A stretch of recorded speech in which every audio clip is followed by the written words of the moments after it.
আজ রাত বাংলাদেশের হাজার হাজার এইচএসসি পরীক্ষার্থী হয়তো ঘুমাতে পারছে না।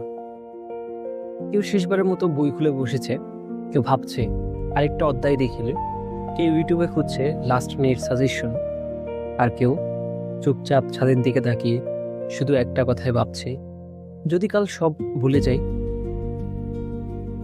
মজার বিষয় হলো এই ভয়টা শুধু আপনার নয়, প্রতি বছর লক্ষ লক্ষ পরীক্ষার্থী একই ভয় নিয়ে পরীক্ষার হলে প্রবেশ করে। আর তাদের অনেকেই কম পড়ার কারণে নয়, বরং ভয়ের কারণে নিজের সেরাটা দিতে পারে না। আপনি কি কখনো এমন অভিজ্ঞতার মধ্য দিয়ে গিয়েছেন? বাসায় সব উত্তর মনে ছিল, কিন্তু বন্ধুকেও বুঝিয়ে দিয়েছিলেন, কিন্তু পরীক্ষার হলে প্রশ্নপত্র হাতে নিয়েই মনে হলো সব কিছু যেন হারিয়ে গেছে, ব্রেনে একটা শব্দও নেই। অনেকে এটা বলে ভাগ্য খারাপ, কেউ বলে আমি প্রেশার নিতে পারি না, কিন্তু সায়েন্স অন্য কথা বলে। আপনার মস্তিষ্ক একটা লাইব্রেরির মতো, আপনি বছরের পর বছর ধরে সেখানে হাজার হাজার তথ্য জমা রেখেছেন, কিন্তু যখন অতিরিক্ত ভয় কাজ করে, সমস্যা হয় তথ্য নয়, সমস্যা হয় তথ্য বের করে আনতে। অর্থাৎ আপনি ভুলে যান, আপনি মনে করতে পারেন না। এই দুইটাই এক জিনিস নয়। ভাবুন, আপনার সব পড়া সেই লাইব্রেরির ভেতরে আছে, কিন্তু পরীক্ষার সময় অতিরিক্ত দুশ্চিন্তা সেই দরজায় তালা লাগিয়ে দেয়। বই হারিয়ে যায় না, শুধু আপনি ভেতরে ঢুকতে পারেন না। সবচেয়ে কষ্টের বিষয় কি জানেন? আপনি তখন ভাবেন আমি কিছুই পড়িনি। বাস্তবে আপনি পড়েছিলেন, অনেক পড়েছিলেন, কিন্তু আপনার স্মৃতির দরজাটা সাময়িকভাবে বন্ধ হয়ে গেছে। সেটার কারণ হলো ভয়। আজকের ভিডিওতে আমি আপনাকে বলবো না ভয় পেও না, কারণ ভয় পাওয়া স্বাভাবিক, বরং আমরা জানবো কিভাবে আপনার মস্তিষ্ক ভয়ের সময় কাজ করে, কেন মাথা ফাঁকা হয়ে যায়, কেন শেষ রাতে বেশি পড়া অনেক সময় ক্ষতি করে, কেন ঘুম পড়ার মতোই গুরুত্বপূর্ণ, আর পরীক্ষার হলে এমন কি করবেন যাতে আপনার মস্তিষ্ক আপনার বিরুদ্ধে নয়, বরং আপনার পক্ষেই কাজ করে। কিন্তু একটা বিষয় আছে যেটা বেশিরভাগ শিক্ষার্থী জানেই না। অনেকে মনে করে যত বেশি টেনশন তত বেশি মনোযোগ। এটা পার্শিয়ালি ট্রু, কিন্তু একটা সীমার পর সেই একই টেনশন আপনার স্মৃতি, মনোযোগ, সিদ্ধান্ত নেওয়ার ক্ষমতাকে ভেঙে দিতে শুরু করে। কেন এমন হয়? কারণ আপনার মস্তিষ্কের ভেতরে তখন শুরু হয় এক কেমিক্যাল ওয়ার, আর সেই যুদ্ধের মূল চরিত্র একটি হরমোন, নাম হচ্ছে কর্টিসল। পরের অধ্যায়ে আমরা জানবো পরীক্ষার আগে আপনার শরীরে ঠিক কি ঘটে, কেন হাত ঘামে, কেন বুক ধড়ফড় করে, কেন অনেক সময় সহজ প্রশ্ন কঠিন মনে হয়, আর কিভাবে বিজ্ঞান ব্যবহার করে আপনি এই ভয়কে নিজের শক্তিতে পরিণত করতে পারে। এখন একটা দৃশ্য কল্পনা করুন। আপনি পরীক্ষার হলে বসে আছেন, প্রশ্নপত্র এখনো দেওয়া হয়নি, চারপাশে সবাই শেষ মুহূর্তে বই দেখছে। কেউ বলছে এই টপিকটা কমন আসবেই, আরেকজন বলছে শুনেছি প্রশ্ন নাকি অনেক কঠিন হবে। হঠাৎ করে আপনার বুক ধড়ফড় করতে শুরু করলো, হাত ঘামছে, গলা শুকিয়ে যাচ্ছে, আপনার মনে হচ্ছে আমি কিছুই পারবো না। এটি কি দুর্বলতার লক্ষণ? না, এটা আপনার শরীরের একটি স্বাভাবিক প্রতিক্রিয়া। হাজার হাজার বছর আগে আপনার পূর্বপুরুষরা যখন বনের মধ্যে হিংস্র প্রাণীর মুখোমুখি হতো, তখন শরীর দ্রুত একটি সংকেত পাঠাতো যে বিপদ। এরপর শরীরে কয়েকটি পরিবর্তন হতো, হৃদস্পন্দন বেড়ে যেত, দ্রুত শ্বাস নিত, পেশিতে রক্ত বেশি যেত, শরীর প্রস্তুত হতো লড়াই করার জন্য অথবা পালিয়ে যাওয়ার জন্য। এটাকে বলে ফাইট অর ফ্লাইট রেসপন্স। মজার বিষয় হলো আপনার মস্তিষ্ক বাঘ আর পরীক্ষার প্রশ্নপত্রের মধ্যে খুব বড় পার্থক্য করতে পারে না। যদি সে মনে করে এটা খুব বড় বিপদ, তাহলে সে একই ধরনের জরুরি প্রতিক্রিয়া শুরু করে।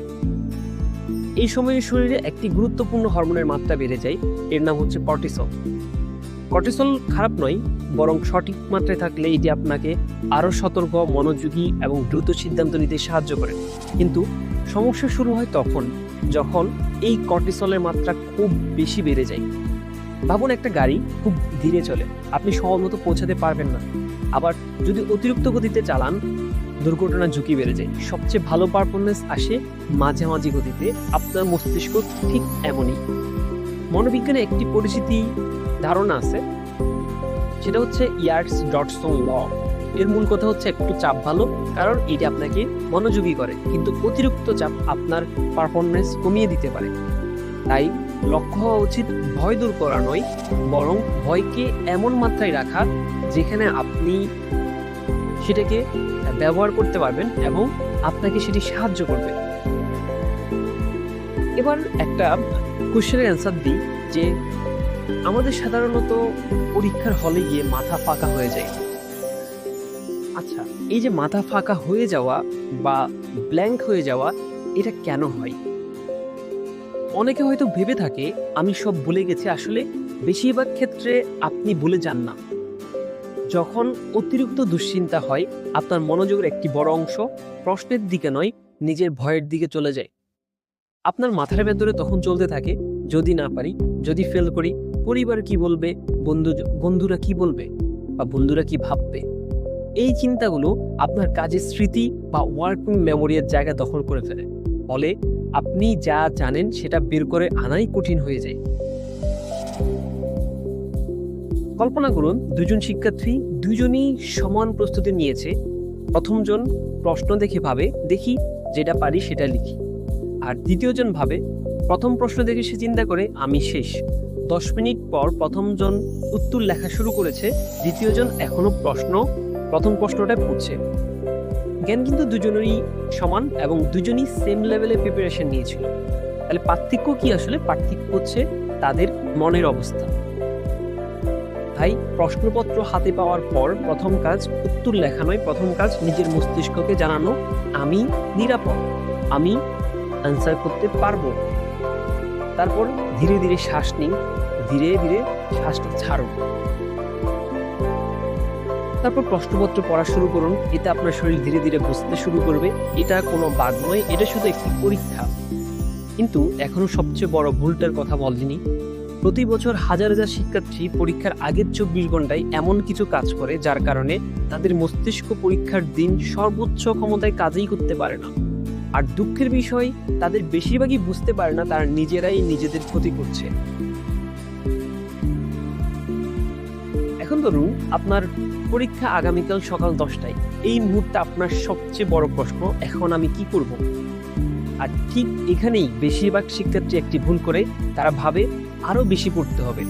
কিন্তু সায়েন্স বলে সবচেয়ে বেশি পড়া মানে বেশি মনে রাখা নয়। আমি এখন কয়েকটি ভুল নিয়ে আলোচনা করব, যে ভুলগুলো সাধারণত আমাদের দেশের প্রত্যেকটা শিক্ষার্থী করে থাকে। ভুল 1, শেষ রাতে নতুন টপিক শুরু করা। ভাবুন আপনি 1 বছরের জন্য একটা বাড়ি তৈরি করলেন, সবকিছু প্রায় শেষ, এখন ছাদ ঢালাইয়ের আগের রাতে আপনি পুরো নকশায় বদলে ফেলেন। কি হবে? বিশৃঙ্খলা। আপনার মস্তিষ্ক ঠিক এমনই, পরীক্ষার আগের রাতে নতুন তথ্য ঢোকানোর চেষ্টা করলে পুরনো তথ্য আগোছালো হয়ে যেতে পারে। তাই আজ আপনার কাজ নতুন কিছু শেখা নয়, আপনার কাজ যা জানেন সেটাকে আরো বেশি সহজে মনে রাখার মতো করে তোলা। ভুল নাম্বার 2, রাত জেগে পড়া। বাংলাদেশে খুব একটা জনপ্রিয় ধারণা আছে যে আজ রাতটা জেগে থাকি, কাল পরীক্ষা। শুনতে যৌক্তিক মনে হয় যে পরীক্ষার আগের দিন রাতে যা পড়বো সব মনে থাকে। কিন্তু বাস্তবে অনেক সময় ঘটনাটা উল্টা ঘটে। ঘুমানোর সময় আপনার মস্তিষ্ক সারাদিনের শেখা ইনফরমেশনগুলোকে তার লং টার্ম মেমোরিতে সাজিয়ে রাখে। একত্রে ঘুমানো পড়াশোনার একটি অংশ হয়ে যায়। আপনি যদি নাই ঘুমান, তাহলে আপনার মস্তিষ্ক সেই তথ্যগুলোকে ঠিকভাবে সংগঠিত করার সুযোগ পায় না। এখন একটা প্রশ্ন, আপনি কি কখনো লক্ষ্য করেছেন সারা রাত জেগে পড়ার পর পরের দিন একই জিনিস বারবার পড়েও মনে রাখতে কষ্ট হয়? কারণ সমস্যা আপনার বুদ্ধিতে নয়, সমস্যা আপনার ক্লান্ত মস্তিষ্কে। ভুল নাম্বার 3, বন্ধুদের শেষ মুহূর্তের আতঙ্ক। পরীক্ষার কেন্দ্রের বাইরে আপনি এমন একজনকে নিশ্চয়ই দেখেছেন যে বলেছে এই অধ্যায়টা পড়েছ? আপনি বললেন না, সে উত্তর দিল শেষ, এটা না বললে হবে না, এটা থেকে আজকে কোশ্চেন আসবেই। হঠাৎ আপনার আত্মবিশ্বাস অর্ধেক হয়ে গেল। বাস্তবে সে নিজেও জানেন না কি আসবে, কিন্তু তার আতঙ্ক আপনার মস্তিষ্ক ছড়িয়ে দিল। মনে রাখবেন, আতঙ্ক সংক্রমণ। তাই পরীক্ষার ঠিক আগে যারা শুধু ভয় ছড়ায় তাদের থেকে কিছুটা দূরে থাকাই ভালো। ভুল নাম্বার 4, ফোনে আর পাস নেই। আপনি ফোন হাতে নিলেন, ভাবলেন শুধু পাস নেই, তারপর একটা রিল, আরেকটা ভিডিও, একটা নোটিফিকেশন, একটা মিম। হঠাৎ 1 ঘন্টা চলে গেল আর আপনি ফিরে এলেন আগের চেয়ে বেশি অস্থির মন নিয়ে। আপনার মস্তিষ্কে মনোযোগ একটি টর্চ লাইটের মতো। আপনি যতবার ফোনের নতুন নতুন জিনিস দেখেন, টর্চ লাইটটি ততবার দিক পরিবর্তন করে। ফলে গভীর মনোযোগ ধরে রাখা কঠিন হয়ে যায়। তাহলে কি করবেন? পরীক্ষার আগের রাতে এই 4টি কাজ করার চেষ্টা করুন। 1, নতুন কিছু নয়, শুধু গুরুত্বপূর্ণ সূত্র, সংজ্ঞা এবং ভুল হওয়া বিষয়গুলোকে রিভিশন করুন। 2, প্রয়োজনীয় জিনিস গুছিয়ে রাখুন। অ্যাডমিট কার্ড, কলম, ঘড়ি, প্রয়োজনীয় কাগজপত্র আগের রাতেই প্রস্তুত করুন। সকালের অপ্রয়োজনীয় চাপ কমবে। 3, ঘুমানোর অন্তত 30 মিনিট আগে ফোন সরিয়ে রাখুন। আপনার মস্তিষ্ককে শান্ত হওয়ার সময় দিন। 4, ঘুমানোর আগে নিজেকে বলুন, আজ আমি যতটুকু পেরেছি করেছি, আগামীকাল আমার কাজ শুধু শান্তভাবে লিখে আসা। এই ছোট্ট বাক্যটি আপনার উদ্বেগ কমাতে সাহায্য করতে পারে। হয়তো আপনি ভাবছেন, এত ছোট ছোট বিষয় কি সত্যি পার্থক্য ভরে দেয়? হ্যাঁ, কারণ হচ্ছে পরীক্ষার আগের রাতে আপনি আপনার জ্ঞান বাড়াচ্ছেন না, আপনি পারফরমেন্সের জন্য মস্তিষ্ককে প্রস্তুত করছেন। কিন্তু এখনও সবচেয়ে গুরুত্বপূর্ণ অংশ বাকি। আপনি পরীক্ষার হলে ঢুকলেন, প্রশ্নপত্র হাতে পেলেন, ঠিক সেই প্রথম 60 সেকেন্ডে আপনি যা করবেন তা অনেক সময় পরের 3 ঘন্টার পারফরমেন্সকে প্রভাবিত করতে পারে। তাহলে এখন আমরা জেনে নিই যে আপনি পরীক্ষার হলে যাওয়ার পরে কি ঘটতে পারে। এখন আপনি পরীক্ষার হলে, বই বন্ধ, ফোন নাই, বন্ধুদের সঙ্গে আলোচনা শেষ। এখন শুধু আপনি, আপনার মস্তিষ্ক আর একটা প্রশ্নপত্র। এই মুহূর্তে আপনার জীবনের সবচেয়ে বড় প্রতিযোগিতা আর কোনো পরীক্ষার্থীর সঙ্গে নয়, আপনার নিজের মনের সঙ্গে। প্রশ্নপত্র আপনার হাতে এসেছে। অনেক শিক্ষার্থী প্রথম লাইন পড়ে আতঙ্কিত হয়ে যায়, এটা কি, এটা তো পড়িনি, আজ শেষ। তারপর তারা আর প্রশ্ন করে না, তারা নিজের ভয়ে পড়তে শুরু করে। একটা বিষয় মনে রাখুন, আপনার মস্তিষ্ক একসঙ্গে 2টি কাজ খুব ভালোভাবে করতে পারে না। সেই হয় সমস্যার সমাধান করবে অথবা ভয়ের গল্প শুনবে। আপনি যদি তাকে ভয় দেখান সে প্রশ্নের উত্তর দেওয়ার জন্য, তাহলে সে হচ্ছে আস্তে আস্তে ডাউন ফিল করবে, সে টায়ার্ড হয়ে যাবে। তাই প্রশ্নপত্র পাওয়ার পরে এই ছোট্ট কৌশলটি ব্যবহার করতে পারেন। প্রথমে কলম নামিয়ে রাখুন, একটা দৃঢ় গভীর শ্বাস নিন, যেটাকে ডিপ ব্রিদিং এক্সারসাইজ বলা হয়। আপনি যদি ইউটিউবে লিখেন ডিপ ব্রিদিং এক্সারসাইজ, এটা কিভাবে করতে হয় তাহলে দেখতে পাবেন। একটা দৃঢ় গভীর শ্বাস নিন, 4 সেকেন্ড ধরে শ্বাস নিন, একটু থামুন, তারপর ধীরে ধীরে শ্বাস ছাড়ুন। এটা কোনো জাদু নয়, তবে অনেক মানুষের ক্ষেত্রে এটি শরীরের উত্তেজনা কমাতে সাহায্য করে এবং মনোযোগ ফিরিয়ে আনতে পারে। এখন প্রথম প্রশ্নটি কঠিন লাগলো, এর মানে এই নয় পুরো প্রশ্নপত্র কঠিন। এটি শুধু প্রথম প্রশ্ন। অনেক শিক্ষার্থী একটি প্রশ্ন দেখে পুরো পরীক্ষার ফলাফল কল্পনা করে ফেলে। এটাকে বলে ক্যাটাস্ট্রফিক থিঙ্কিং, অর্থাৎ ছোট ঘটনার ভিত্তিতে সবচেয়ে খারাপ ভবিষ্যৎ কল্পনা করা। ধরুন 2জন শিক্ষার্থী, প্রথম প্রশ্ন কঠিন দেখে 5 মিনিট ধরে শুধু চিন্তা করছে, দ্বিতীয়জন প্রথম প্রশ্নটি ছেড়ে পরের প্রশ্ন চলে গেল 3 ঘন্টা পরে। প্রথমজন উত্তরই শেষ করতে পারেনি, দ্বিতীয়জন প্রায় পুরো প্রশ্ন লিখে এসেছে। এই পার্থক্য হচ্ছে জ্ঞানে নয়, ডিসিশন নেওয়াতে। আরেকটা সাধারণ ভুল হলো, অনেকেই একটি প্রশ্নের পেছনে এত সময় ব্যয় করে যে শেষে সহজ প্রশ্নগুলো উত্তর দিতে পারে না। মনে রাখবেন, পরীক্ষায় শুধু জানা যথেষ্ট নয়, সময় ব্যবহার করা একটা গুরুত্বপূর্ণ দক্ষতা। যদি কোনো প্রশ্ন দীর্ঘ সময়ে আটকে রাখে, আপনি নিজেকে বলুন, আমি আবার পরে ফিরে আসবো। আপনি যতটুকু করেছেন ঠিক ততটুকুতে রেখে পরের প্রশ্নে চলে যান এবং আপনার প্রত্যেকটা প্রশ্নের জন্য নির্দিষ্ট একটা সময় রাখুন। এটা একটা কৌশল। আপনার যখন মাইন্ড ব্ল্যাঙ্ক হয়ে যায় তখন আপনি কি করবেন? ধরুন হঠাৎ মনে হলো আপনি সব ভুলে গেছেন, এখন কি করবেন? প্রথম কাজ, নিজেকে দোষ দিবেন না। দ্বিতীয় কাজ, যেই শব্দটি মনে আছে সেটা লিখে ফেলুন। অনেক সময় একটি সূত্র আরেকটি স্মৃতিকে ফিরিয়ে আনে, কারণ আমাদের স্মৃতি অনেকটা জালের মতো। একটি অংশে পৌঁছাতে পারলে ধীরে ধীরে বাকি অংশও মনে পড়ে। একটা বিষয় মনে রাখবেন, প্রশ্নপত্র আপনার মূল্য নির্ধারণ করে না, এটি শুধু একটা নির্দিষ্ট দিন একটা নির্দিষ্ট বিষয়ের উপরে আপনার পারফরমেন্স মাপার চেষ্টা করে, এর বেশি কিছুই নেই। হয়তো এই পরীক্ষা গুরুত্বপূর্ণ, খুবই গুরুত্বপূর্ণ, কিন্তু এটা আপনার পুরো জীবন নয়। একটি পরীক্ষা আপনার ভবিষ্যতের একটি দরজা খুলতে পারে, কিন্তু এটি আপনার পুরো ভবিষ্যৎ লিখে দেয় না। তাই আগামীকাল বাংলাদেশের হাজার হাজার শিক্ষার্থী একই প্রশ্নপত্রের সামনে বসবে, কিন্তু তাদের সবার গল্প এক নয়। কেউ হয়তো ছোট শহর থেকে এসেছে, কেউ অনেক কষ্ট করে পড়াশোনা করেছে, কেউ হয়তো পারিবারিক সমস্যার মাঝেও পড়া চালিয়ে গেছে, আবার কেউ হয়তো আজও বিশ্বাস করে আমি যথেষ্ট ভালো নই। যদি আপনিও এমনটা অনুভব করেন, তাহলে একটা কথা মনে রাখুন, দ্য ট্রুথ অ্যাবাউট ফিয়ার, ভয় শুধু আপনার হচ্ছে না। যে ছেলেটিকে আপনি সবচেয়ে আত্মবিশ্বাসী ভাবছেন, তারও ভয় হচ্ছে। যে মেয়েটিকে সবাই ভালো স্টুডেন্ট বলে, তারও হাত কাঁপতে পারে। পার্থক্য শুধু এক জায়গায়, কেউ ভয়ের কারণে থেমে যায়, আর কেউ ভয় নিয়েই সামনে এগিয়ে যায়। সাহস মানে ভয় পাওয়া নয়, সাহস মানে ভয় থাকা সত্ত্বেও সঠিক কাজটি করে যাওয়া। আপনার পরীক্ষা আপনার জন্য গুরুত্বপূর্ণ, কিন্তু এটাই সবকিছু নয়। আমি আপনাকে একটা কথা বলতে চাই, যেটা হয়তো খুব কম মানুষ আপনাকে বলবে। এইচএসসি গুরুত্বপূর্ণ, খুবই গুরুত্বপূর্ণ। এটা আপনার ভবিষ্যতের অনেক সুযোগের দরজা খুলে দিতে পারে, তাই এটিকে হালকাভাবে নেওয়ার কোনো কারণ নেই। কিন্তু একটা বিষয় কখনো ভুলবেন না, একটি পরীক্ষা আপনার চরিত্র মাপতে পারে না, এটি আপনার সততা মাপতে পারে না, এটি আপনার মানবিকতা মাপতে পারে না। এটি শুধু একটা নির্দিষ্ট সময়ে আপনি কত ভালোভাবে শেখা বিষয়গুলো প্রকাশ করতে পারলেন সেটার একটা মূল্যায়ন, এর বেশি কিছু নয়। তাই আজ রাতের জন্য আপনার কাছে মাত্র 5টি অনুরোধ থাকবে আমার। প্রথমত, আজ নতুন কিছু মুখস্থ করার চেষ্টা করবেন না। দ্বিতীয়ত, প্রয়োজনীয় জিনিসগুলো এখনই গুছিয়ে রাখুন। তৃতীয়ত, পর্যাপ্ত পরিমাণে ঘুমান। চতুর্থ, কাল হলে ঢুকে নিজের সঙ্গে অন্য কারো তুলনা করবেন না। আর পঞ্চম, প্রশ্নপত্র হাতে নিয়ে নিজেকে শুধু একটি বাক্যই বলবেন, আমি যা পড়েছি শান্তভাবে সেটাই লিখবে। হয়তো আপনি এ প্লাস পাবেন, হয়তো আপনার প্রত্যাশার চেয়ে কমও হতে পারে, কিন্তু জীবনের সবচেয়ে বড় পার্থক্য কম নাম্বার পাওয়া নয়, সবচেয়ে বড় ব্যর্থতা হলো নিজের উপর বিশ্বাস হারিয়ে ফেলা। যে মানুষটি আবার উঠে দাঁড়াতে জানে, তাকে হারানো খুবই কঠিন।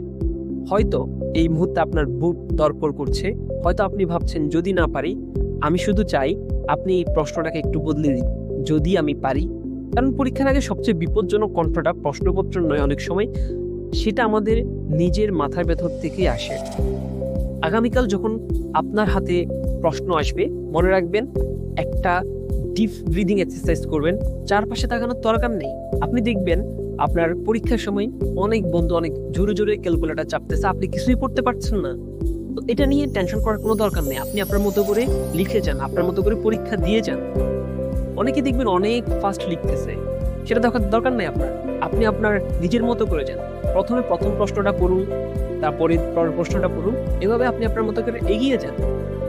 কিন্তু আপনি মনে রাখতে হবে যে আপনার কাছে টাইমটা লিমিটেড। আপনি আগেই ফিক্স করে যাবেন আপনার সময় কতক্ষণ আছে এবং আপনি একটা প্রশ্নের পিছনে কতক্ষণ সময় ব্যয় করতে পারবেন। নির্দিষ্ট সময় যদি কোনো প্রশ্ন শেষ করতে না পারেন, তাহলে কিছু জায়গা রেখে পরের প্রশ্নে চলে যান। আর যদি এই ভিডিওটি আপনার পরীক্ষার আগের রাতে দেখে থাকেন, তাহলে এখন ফোনটা সরিয়ে রাখুন, নিজেকে বিশ্বাস করুন। কারণ আপনার সবচেয়ে বড় শক্তি শেষ মুহূর্তের আতঙ্ক নয়, আপনার পুরো বছরের পরিশ্রম। সেই পরিশ্রমকে আগামীকাল শান্তভাবে আপনার উত্তরপত্রে লিখে আসুন। শেষ করছি এখানেই। তার আগে এইচএসসি পরীক্ষার্থীদের জন্য আন্তরিক শুভকামনা। ভালো ফলাফলের চেয়ে গুরুত্বপূর্ণ আপনি যেন সুস্থ থাকেন, শান্ত থাকেন এবং নিজের সর্বোচ্চটা দিতে পারেন। যদি এই ভিডিওটি আপনার কাজে আসে, তাহলে এটি আপনার কোনো বন্ধুকে শেয়ার করতে পারেন। হয়তো আপনার একটি শেয়ার কারো পরীক্ষার আগের ড্রাফটটাকে আরও শান্ত করে দিতে পারে। শুভকামনা, সবাই ভালোভাবে পরীক্ষা দিন। কিন্তু একটা পরীক্ষা মানে আপনার পুরো জীবন নয়। প্রতিদিন নিজের জন্য চিন্তা করুন, নিজের প্রতি সিরিয়াস হন এবং ভালোভাবে পড়াশোনা করুন। একই সাথে ভালো মানুষ হয়ে বেঁচে থাকুন। সবাই ভালো থাকবেন। ধন্যবাদ।